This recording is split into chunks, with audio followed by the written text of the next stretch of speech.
And all of those he sums up with the expression, let those who deal with this world deal with it as though they had no dealings with it. So this is basically the Pauline equivalent of what John teaches in the Johannine letters, right? That Christians are called to live in the world, but to not be of the world. And James talks about this too, as well as in the Catholic epistles. So for a lot of people, they puzzle, like, what does that mean? To be in the world, but not of the world. Well, Paul here gives us the answer, right? Basically, it's in the last line. The form of this world is passing away. So what Paul is saying is he's trying to teach the Corinthians that although they still live in the old creation, as Christians, they need to recognize the truth of the fact that this fallen world is dying.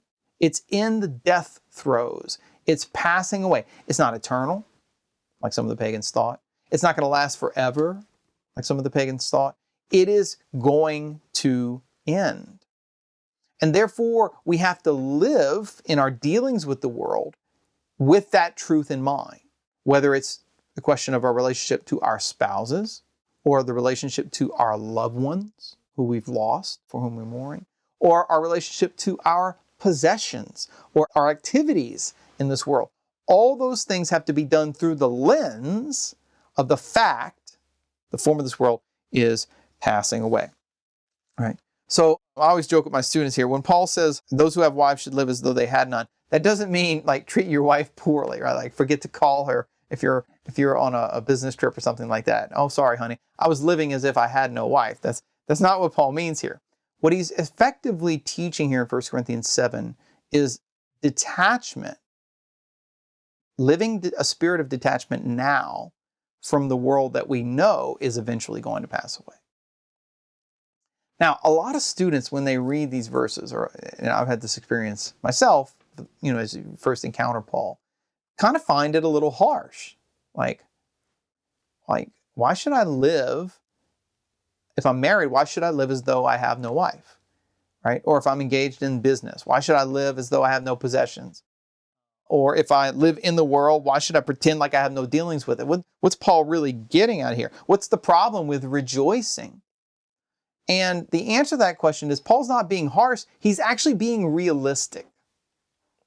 Because the fact is, no matter how good any created thing is in this world, in the old creation, it's going to come to an end. So being overly attached to anything is unreasonable if you step back from it and look at it from the perspective of the old and the new creation, from a Christian worldview, right? And the fact of the matter is that many Christians live in this world as if they are of the world, and as if the world's going to keep going and going forever and ever, and that the temporary, finite, and passing goods that we have are in fact forever. And they're not, right? Even the good of marriage, as Paul already has talked about in 1 Corinthians 7.